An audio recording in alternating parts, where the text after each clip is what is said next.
Today we are answering the question that came from the Leading LDS Helpers Facebook group. Now, if you're not a member of this Facebook group, you're missing out.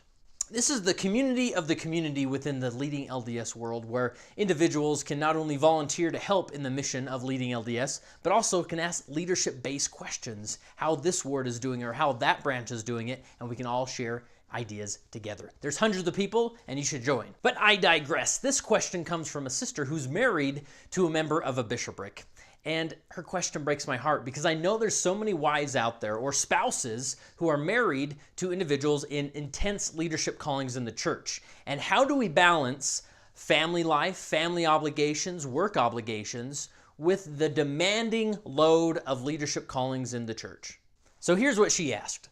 My husband was recently called into the bishopric, and so his responsibilities have increased, especially with regards to ward events and activities he's expected to attend. It seems like church stuff always gets scheduled first, and then family stuff gets squeezed out. I know he doesn't want to shirk his priesthood responsibilities, so I'm trying to be as understanding as possible. But I also don't want to end up resenting the church for sucking up all of his time. How do those of you with leadership callings and kids in church activities find time for family things? How do you prioritize? Help! I'm so grateful that she was willing to put herself out there and ask this question, because whether you believe it or not, more families and leadership callings deal with this concern than you may think. When the calling comes to serve in a formal leadership calling comes to us, we sure accept we want to be a valiant servant, but we really don't know what we're walking into. We may understand on the surface the time commitment, but once we get into it, we may be surprised at the time commitment that is required of each leader serving. And this goes for being in a bishopric, in a Relief Society presidency. Any really auxiliary leadership calling is daunting. And there's even some callings outside of formal church leadership that are time consuming. So to answer this question, I relied on the many responses that came in on the Leading LDS Helpers group. And here are 3 suggestions for those entering a leadership calling or that are in a leadership calling to help create a healthy balance within your calling and your family life. Number 1, set clear expectations with those that you serve with. Like I said before, we go into these leadership callings think, I got this, I'm fine, I'll be able to balance this, right? But we rarely take the time to talk with our bishop or Relief Society president, or if you are the bishop, maybe we skip that step of really sitting down one-on-one, including the spouse, with that person and laying out what is expected of them week to week, day to day. What can you say no to? What do you have to be to? And that way, that couple can pre-plan and expect what is expected of them. And it is crucial to involve the spouse in these conversations. One-on-one stewardship interviews are stressed a lot with some of our auxiliary leaders, but are you having them consistently with the counselors in your presidency and setting and revisiting those clear expectations? Do so regularly, and this will make the experience of serving in leadership so much better when we're all on the same page and have the same expectations. Number 2, you have got to learn to say no. Did you hear me? You have got to learn to say no. Now, I don't necessarily mean saying no to your bishop when he asks you to do something, but this message goes to the leader of wards and auxiliaries, bishops, Relief Society presidents, and etc. This is something I call the calling monster.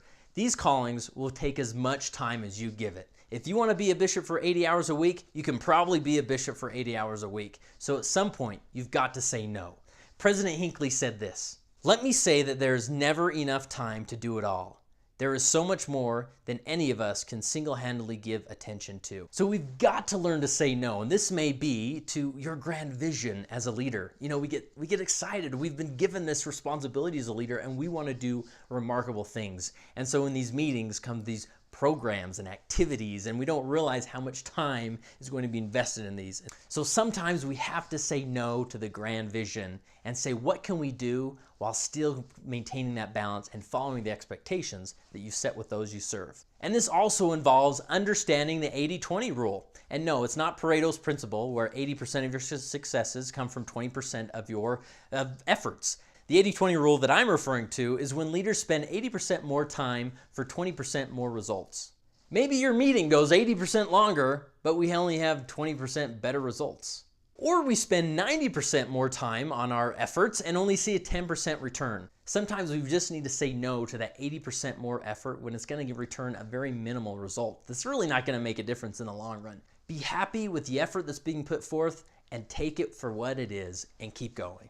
Number 3, a big leadership myth out there is that leaders are indispensable. And we feel this sometimes. We've been serving in a calling for so long. We understand all the intricacies, the nuances, and we just think, I've got to handle this. It's got to be me. I've got to be at every activity or it just won't go right. Elder Spencer Condi gave one of my favorite leadership quotes. He said, "Cemeteries are filled with leaders who thought they were indispensable. But you are not indispensable in your home." And we know this. We all know this. I know you know this. But really step back and think about these three points. Are you setting clear expectations? Are you willing to say no to some things in order to simplify and keep the show going without dominating everyone's time? And 3, do you really think you're indispensable? To everyone out there that's maybe struggling as a leader, we're praying for you. You are involved in remarkable work. And for your spouses, we're praying for you as well. You can do this, and that may involve the ball being dropped every once in a while. But that's part of leadership, is allowing natural consequences to happen and aiming for success the next time. As always, my name's Kurt Frankum with Leading LDS. Be a leader and not a calling.